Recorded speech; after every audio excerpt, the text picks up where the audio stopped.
Moscow নীরব, অথচ নিঃশ্বাসে বহন করে ইতিহাসের ভার। রাতের শেষ প্রহর, নেভা নদীর বুক জুড়ে কুয়াশা ধীরে ধীরে ভাসছে, যেন সময় নিজেই থমকে গেছে এই সাদা নিস্তব্ধতার ভেতরে। শুধু দূরে ক্রেমলিনের বিশাল দেয়ালের এক কোণে একটি জানালায় আলো এখনো জ্বলছে। তার পাশে দাঁড়িয়ে আছেন একজন মানুষ যাকে পশ্চিমারা বলে ডিক্টেটর, আবার কেউ বলে জাতীয় বীর। এক কথায় সবাই বলে পৃথিবীর সবচেয়ে রহস্যময় পুরুষ। লোকটি আর কেউ নন, তিনি হচ্ছেন ভ্লাদিমির পুতিন।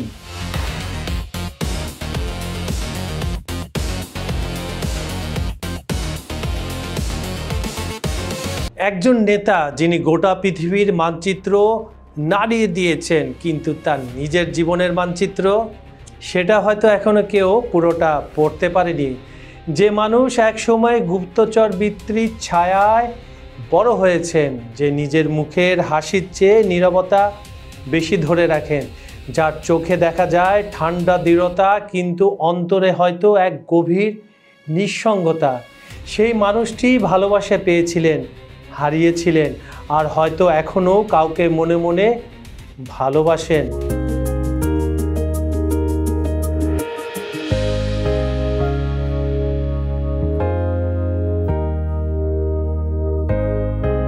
পৃথিবী তাকে দেখে একজন শক্তিশালী শাসক হিসেবে, যিনি ট্যাঙ্ক পাঠান, যুদ্ধে যান, রাষ্ট্রের ভাগ্য নির্ধারণ করেন। কিন্তু কেউ কি জানে তার হৃদয়ে এখনো বেঁচে আছে এক অসমাপ্ত প্রেমের গল্প, এক এমন গল্প যা কখনো মিডিয়ায় ছাপা হয়নি, যা কেবল শোনা যায় তার নীরবতার ভেতরে। রাশিয়ার ক্ষমতার প্রাসাদে, যেখানে রাজনীতি আর বিশ্বাসঘাতকতা প্রতিদিনের খবর হয়ে আসে বিশ্ব মিডিয়ায়, সেখানে এক মানুষ নিজের অনুভূতিগুলো বন্দি রেখেছেন গোপন আর্কাইভে। হয়তো সেই ফাইলের নাম লুভভ, অর্থাৎ ভালোবাসা।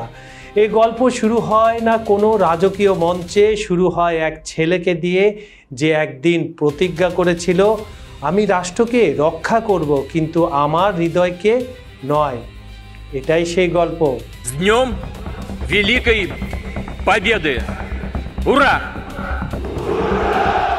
এক গুপ্তচর, এক প্রেমিক, একাকী সম্রাটের গোপন জীবন নিয়ে আজ খবর সংযোগের বিহাইন্ড দ্য সিনের এই বিশেষ আয়োজন। আশা করছি আপনারা বোর হবেন না। চলুন তাহলে বরফের নিচে পুতিনের না বলা সেই প্রেম খুঁজতে যাই।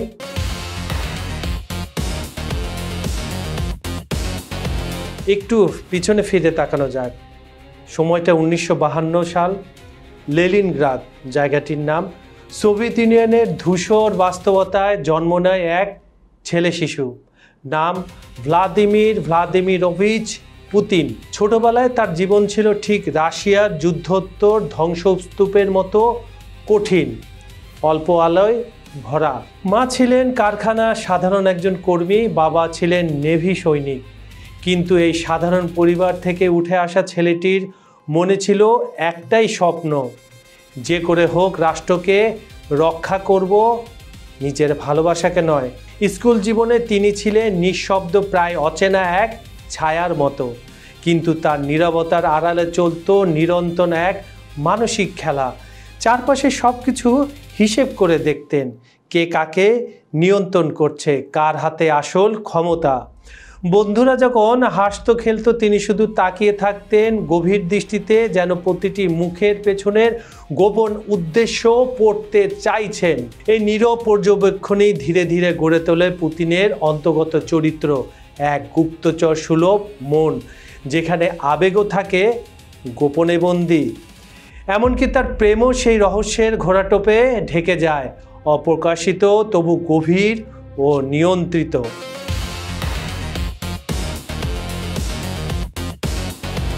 70 দশকের শেষের দিক, সোভিয়েত গোয়েন্দা সংস্থা কেজিবির দরজাটা খুলে গেল এক তরুণের জন্য। নিঃশব্দে শুরু হলো পুতিনের গোপন মিশন। তাকে পাঠানো হলো পূর্ব জার্মানির শহর ড্রেসডেনে, এক অদৃশ্য দপ্তরে, যেখানে দিন শুরু হতো রুটিন কাজ দিয়ে, আর রাত মানে ছায়া হয়ে যাওয়া।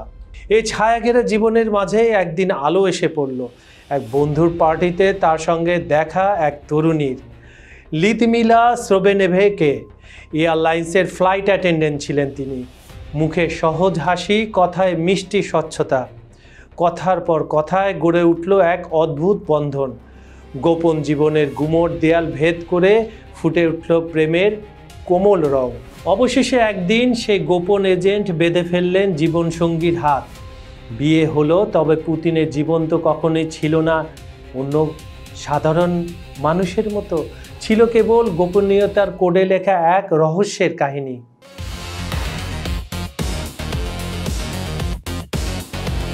এদিকে সংসারের দুই কন্যার জন্মের পর তাদের পারিবারিক জীবনে বাইরে থেকে অনেকটা নিখুঁত মনে হলেও ভেতরে জমছিল ঠান্ডা দূরত্ব। পুতিন তখন রাজনীতিতে প্রবেশ করছেন মাত্র, ক্রমে মস্কোর ক্ষমতার কেন্দ্রবিন্দুতে উঠে যাচ্ছেন, কিন্তু লিউডমিলার জীবনে নেমে এসেছে একাকিত্ব, নিঃসঙ্গতা। সময়টা 2013 সাল। এক থিয়েটার শোয়ের পর রাষ্ট্রীয় টেলিভিশনে এক বিস্ময়কর দৃশ্য দেখল পুরো পৃথিবীবাসী।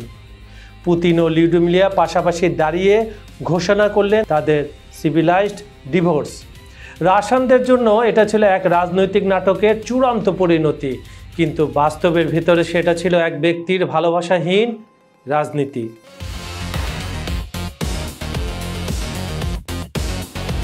বিচ্ছেদের পর থেকে গুজব শুরু, পুতিনের জীবনে নাকি নতুন এসেছেন এলিনা কাবায়েভা, অলিম্পিক স্বর্ণপদক জয়ী এক জিমন্যাস্টিক।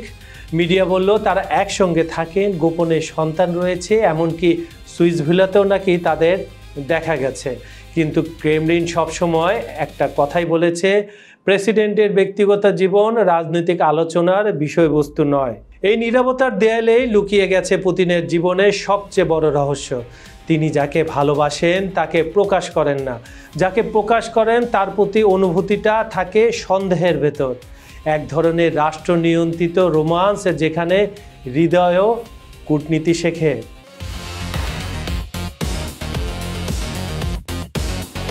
পুতিনের জীবনের কেন্দ্রবিন্দু একটাই, যে শব্দটা ছিল নিয়ন্ত্রণ করা।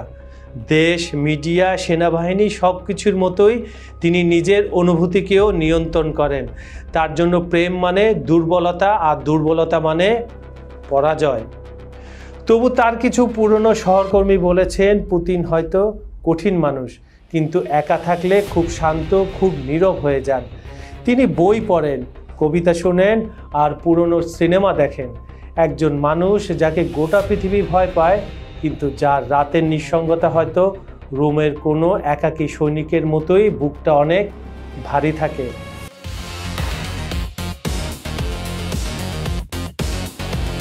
রাশিয়ার মিডিয়ায় পুতিনের প্রতিটি উপস্থিতি এক ধরনের প্রতীক হয়ে দাঁড়ায়।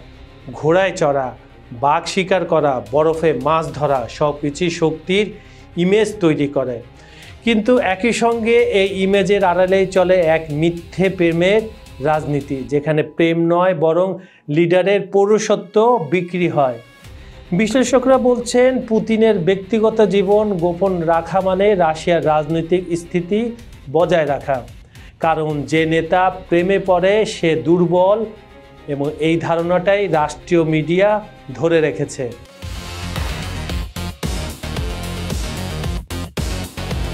আজ 70 বছর পেরিয়ে পুতিনের মুখে বালি রেখা পড়েছে, কিন্তু তার গোপন জীবন এখনো একই রকম ধোঁয়াটে।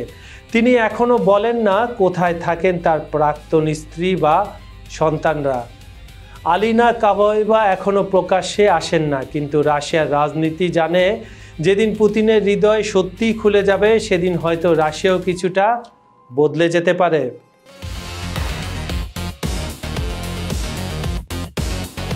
তুষারের নিচে মস্কো ঘুমিয়ে আছে, রাস্তা ফাঁকা, বাতাসে কুয়াশার গন্ধ, আর দূরে ক্রেমলিনের চূড়ায় লাল তারা নিঃশব্দে জ্বলছে। এই শহর জানে পুতিনকে রাষ্ট্রপতি হিসেবে, যুদ্ধের স্থপতি হিসাবে, এক লৌহ মানুষ হিসেবে, কিন্তু এই শহর জানে না সেই মানুষটিও এক সময় ভালোবেসেছিলেন একটি মেয়েকে, একটি পরিবারকে, হয়তো এক স্বপ্নকেও। রাজনীতি পুতিনকে অমর করেছে, কিন্তু মানুষ হিসেবে তাকে মুছে দিয়েছে। তার প্রতিটি হাসির আড়ালে লুকিয়ে থাকা ভাবনা কোথাও যেন কোনো দুর্বলতা প্রকাশ না পায়। তিনি এমন এক জীবন বেছে নিয়েছেন যেখানে ক্ষমতা চিরস্থায়ী, কিন্তু ভালোবাসা ক্ষণস্থায়ী। একজন মানুষ যখন রাষ্ট্র হয়ে ওঠে তখন তার হৃদয়ও হয়ে যায় প্রোটোকলে বন্দী। বলা হয় গুপ্তচরের প্রেম কখনো টিকে না, কারণ সে ভালোবাসাকেও বিশ্বাস করে না।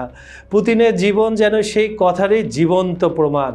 তিনি ভালোবাসেন কিন্তু দেখান না, তিনি হারান কিন্তু স্বীকার করেন না, তিনি একা কিন্তু বলেন আমি ঠিক আছি, ভালো আছি। সম্ভবত তার জীবনের সবচেয়ে বড় জয় যুদ্ধের ময়দানে নয়, বরং নিজেকে নিয়ন্ত্রণে রাখার সেই ক্ষমতা।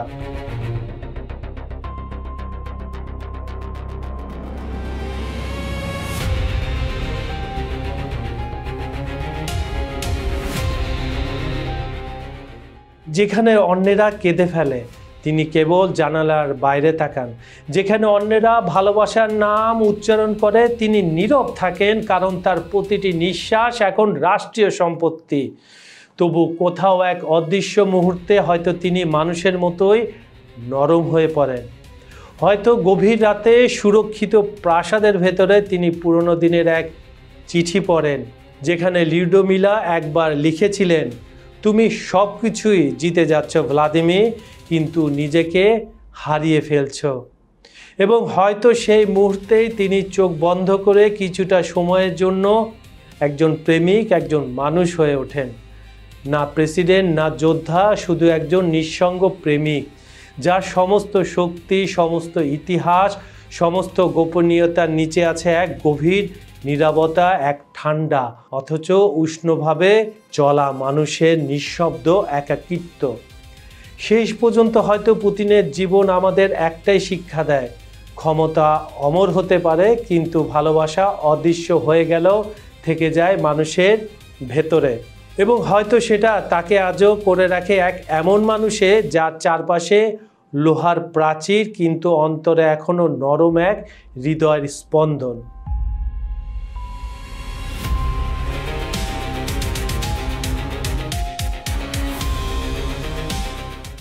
জানালার বাইরে হালকা তুষার পড়ছে, ভেতরে পুতিন দাঁড়িয়ে আছেন একা, কফির কাপ হাতে।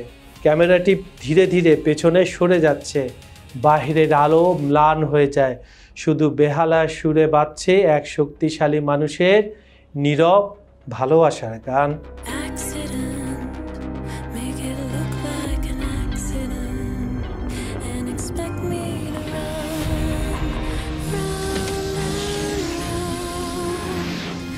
সুপ্রিয় দর্শক, খবর সংযোগের বিহাইন্ড দ্য সিনের আজকের ব্যতিক্রমী এই অনুষ্ঠানটি আপনাদের কেমন লেগেছে আমাদের জানাবেন।